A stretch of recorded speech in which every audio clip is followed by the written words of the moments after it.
Welcome to VNR.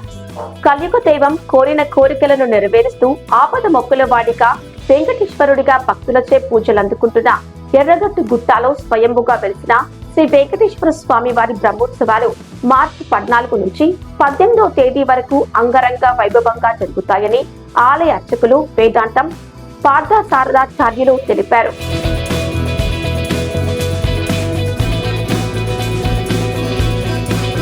Hanamkonda జిల్లా హాసన్పర్తి మండలంలోని శ్రీ వెంకటేశ్వర స్వామి బ్రహ్మోత్సవాలకు జిల్లా అధికార యంత్రాంగం జాతరకు వచ్చే భక్తులకు అన్ని సౌకర్యాలు కల్పించేందుకు ఏర్పాట్లు చేస్తున్నారు.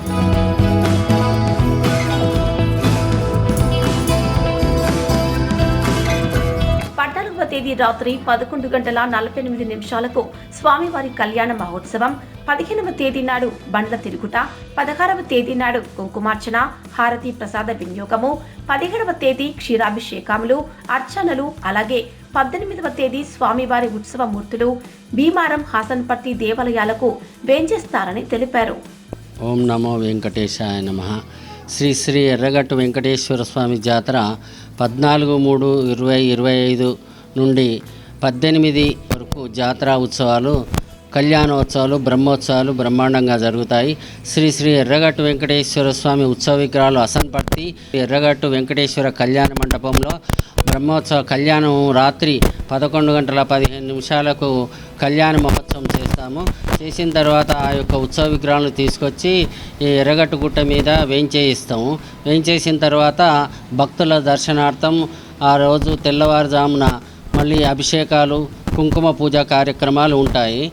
మళ్ళీ మంగళవారం రోజున తిరుగు హసన్పర్తి భీమారానికి ఉత్సవ విగ్రహాలను తీసుకెళ్తాము.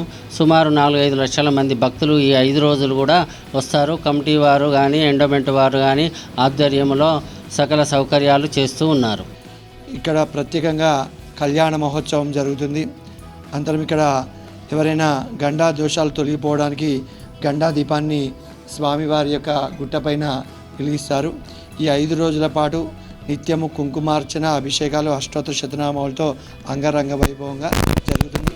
భీమారం నుంచి హసన్పర్తి నుంచి ఉత్సవ విగ్రహాలు రథోత్సవాలతో, మేళ తాళాలతో, వాయిద్యాలతో ఆ యొక్క జాతర ఈవో గారి ఆధ్వర్యంలో మరియు కమిటీ వారి ఆధ్వర్యంలో అంగరంగ వైభవంగా జరుగుతుంది.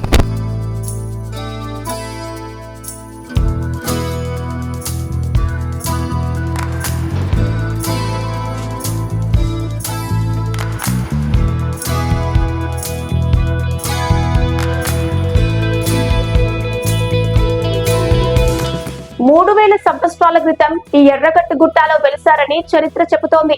పూర్వకాలంలో ఓ అర్చకుడు నిద్రిస్తున్న సమయంలో ఆ వెంకటేశ్వరుడు తన కలలోకి వచ్చి ఈ గుట్టపై వెలిసినట్లుగా చెప్పారని, ఈ కొండ మధ్యలో ఎర్రటి రంగున్న గుట్టలో పగుళ్ల మధ్యలో పసుపుతో ఉన్న ఆ స్వామి వారి పాద ముద్రలను గుర్తించినట్లుగా అర్చకులు తెలిపారు.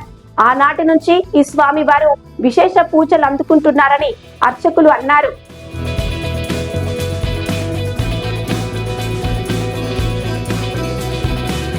ఈ ఆలయం 3000 సంవత్సరాలకు పూర్వం ఈ ఆలయం గుట్టపైన స్వామివారు సొరంగంలో వెలిశారు. అనంతరం స్వామివారి కిందికి దిగి ఇక్కడ సేద తీరుతూ కుబేరునికి ధనం గొలుచుతూ అలసిపోయి ఇక్కడ పడుకున్నవారు స్వామివారు. ఆ విధంగా ఇక్కడ 3000 సంవత్సరాల తర్వాత నుంచి జరుగుతుంది. కాకతీయ రాజులు ఇక్కడ ఈ ఆలయాన్ని కూడా ప్రతిష్ఠించడం జరిగింది. తర్వాత ఇప్పుడున్నటువంటి ఈ యొక్క భక్తుల ఆధ్వర్యంలో విశేషంగా అభివృద్ధి చెందుతుంది. ఎర్రగట్టు వెంకటేశ్వర స్వామి వారి అనుగ్రహం అందరికీ ఉండాలని కోరుకుంటూ, ఈ దగ్గర ఒక ఎర్రగుట్ట అని ఒక టెంపుల్ ఉంది. అక్కడ వెంకటేశ్వర స్వామి పడుకొని ఉంటాడు. అన్ని చోట్లలో నిలబడి ఉంటాడు, కానీ ఇక్కడ మాత్రం ప్రత్యేకత ఏంటంటే దేవుడు పడుకొని ఉంటాడు కాబట్టి ఇక్కడ కొంచెం ప్రత్యేకత ఉంది ఈ టెంపుల్కి. ఇక్కడ ఎలాంటి అంటే జనాలు బాగా మంది వస్తుంటారు. ఇక్కడ పైన ఇంకా 600 మెట్లు ఎక్కుతుంటే పైన గండ ద్వీపం పెట్టుకోవడానికి ఛాన్స్ ఉందంట. అందుకే నేను మా అక్క వాళ్ళ పాప కోసం ఇక్కడికి వస్తే ఇక్కడ బాగుందని చెప్పి మేము ఇక్కడికి వచ్చామండి. ఎవరైనా వచ్చి చూడొచ్చు దీని గురించి, ఎందుకంటే ఇక్కడ అంత ప్రత్యేకత ఉంది కాబట్టి నేను చెప్తున్నాను.